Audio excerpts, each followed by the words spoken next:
Hello മുത്തുമണീസ്, ഇന്ന് വെറുതെ ഇരുന്നപ്പോൾ മുട്ട ചേർത്ത് തിന്നാൻ ഒരു കൊതി. പിന്നെ എന്താ ഉണ്ടാക്കിയാലോ എന്ന് വിചാരിച്ചു. അതിനുള്ള സാധനങ്ങളെല്ലാം നേരത്തെ അരിഞ്ഞു വെച്ചു. അടുപ്പത്തേക്ക് ഒരു പാൻ വെച്ചു. അത് ചൂടായപ്പോൾ കുറച്ച് വെളിച്ചെണ്ണ ഒഴിച്ചു, കടുക് ഇട്ടു, കറിവേപ്പിലയും ഇട്ട് താളിച്ചു. നമുക്ക് എത്രയാണോ ക്വാണ്ടിറ്റി വേണ്ടത് അതിനനുസരിച്ച് സവാള ഇടുക. സവാള ഇട്ടതിന് ശേഷം കുറച്ച് പച്ചമുളകും അരിഞ്ഞതും ചേർത്ത് കുറച്ച് തക്കാളിയും കൂടി ചേർത്ത് നല്ല രീതിയിൽ വശക്കണം.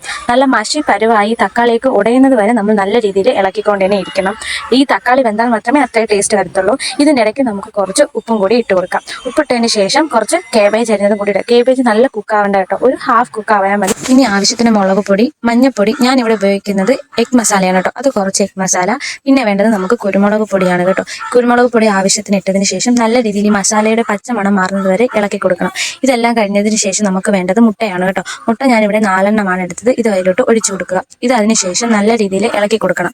ഇനി ആവശ്യത്തിനുള്ള ചോറും കൂടി അതിൽ തട്ടി കൊടുക്കുക. ഇനി നല്ല രീതിയിൽ ഇളക്കി കഴിഞ്ഞാൽ നമ്മുടെ മുട്ട ചോറ് റെഡി. അവസാനമായിട്ട് നമുക്ക് കുറച്ച് മല്ലിയിലയും കൂടി വിതറി കഴിഞ്ഞാൽ ചൂടോടെ തന്നെ നമുക്ക് സെർവ് ചെയ്യാൻ പറ്റും. ഞാൻ പിന്നെ വേറെ നോക്കിയില്ല, ചൂടോടെ തന്നെ ഞാൻ കുറച്ചെടുത്ത് തിന്നാൻ തുടങ്ങി. തിന്നപ്പോൾ എൻ്റെ പൊന്നെ ഒരു രക്ഷയില്ല, മസ്റ്റ് ട്രൈ ആണ്. പിന്നെ അടുത്തൊരു വീഡിയോയുമായി വരാം. Bye bye.